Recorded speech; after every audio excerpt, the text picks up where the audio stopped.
Perkenalkan saya Dimas Aditya dari Asuransi Astra. Saat ini saya menjabat sebagai Learning Analyst di departemen atau fungsi kerja yang namanya Learning and Culture Management.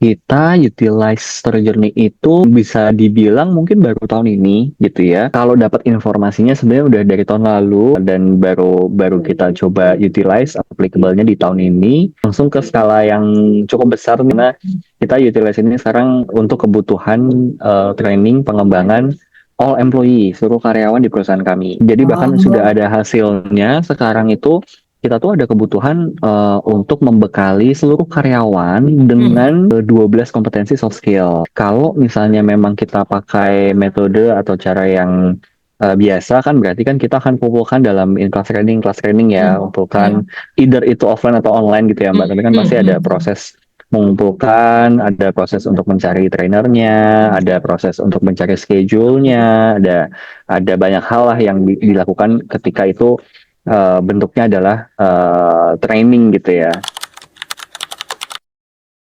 Nah, kemarin kita punya inisiasi juga dibantu oleh teman-teman dari Story Journey gitu ya. Nah, kita kan saat ini memang punya platform LMS-nya ya, Mbak ya, Learning Management System-nya gitu. Nah, bagaimana kita bisa optimalkan LMS ini dan targetnya sebenarnya 1 bulan seluruh karyawan kami kurang lebih jumlahnya 1.600 1.700 itu sudah dibekali oleh 12 kompetensi tersebut gitu Mbak. Nah, itu kan cukup challenging ya. Bagaimana caranya? Karena balik lagi nih kalau kita pakai cara yang konvensional rasanya itu sangat menyita effort, tenaga, waktu juga gitu ya. Dan kayaknya nggak share juga nih sebulan apakah bisa bisa achieve the target atau enggak gitu ya.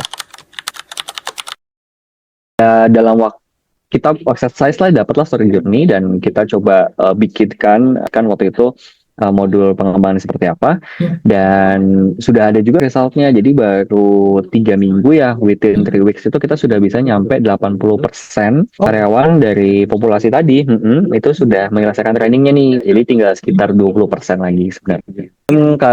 Manpower juga kan Mbak kita nggak perlu cari tenaga pengajar baik dari internal maupun eksternal kita bisa cut budgetnya juga gitu.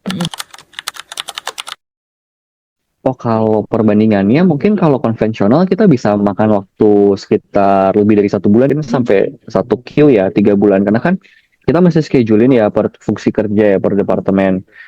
Dan kita kan nggak bisa nih ngambil semua orang di dalam departemen tersebut untuk kita take nih all manpowernya kita walaupun mungkin cuma jam 2 jam gitu ya kita ya nggak bisa juga gitu karena harus ada yang in charge pun sebenarnya yang saat ini jumlah modulnya kan banyak ya plus kompetensi mungkin bisa setengah hari bisa 1 hari katakanlah ya gitu ya nah itu juga kinda impossible juga makanya kita coba cari cara lain yang sekiranya ya teman-teman tetap bisa efektif produktif bekerja tapi satu sisi kita juga punya target pengembangan ini ya juga harus harus dicapai gitu saya juga terlibat Mbak.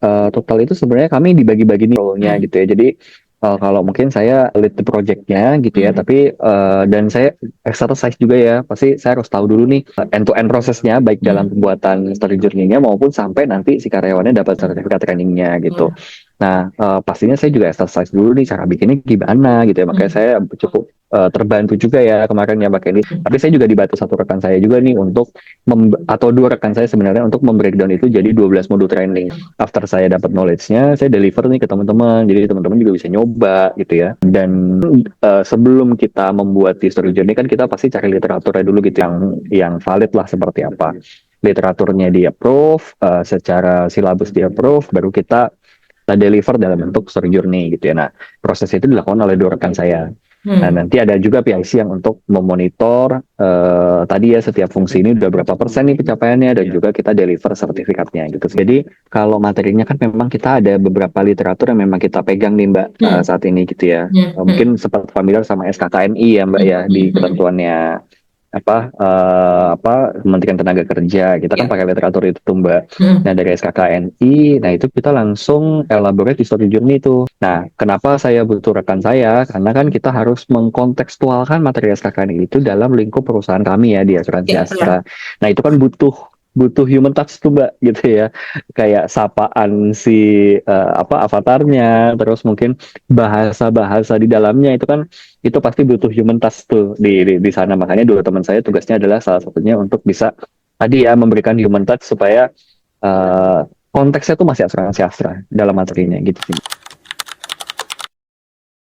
Mungkin karena masih baru pertama kali nyoba ya, Mm-mm. sekitar setengah jam lah. Tapi Mm-mm. kalau yang ke modul ke-7, ke-8, ke-9 udah lebih cepat, Mbak. 10-15 menit juga udah selesai. Dari experience yang saya sempat lakukan sendiri juga ya, bisa dibilang ini amazing AI toolkit gitu ya. Karena ini solving the problem dengan waktu yang cepat dan tepat. Kenapa tepat? Karena kita tidak murni membiarkan engine AI ini bekerja gitu ya, tapi kita dikasih ruang supaya humannya, manusianya juga bisa mengadjust apa yang akan dideliver oleh AI gitu. Jadi ya, Amazing AI Toolkit bantu proses pembelajaran di kami gitu.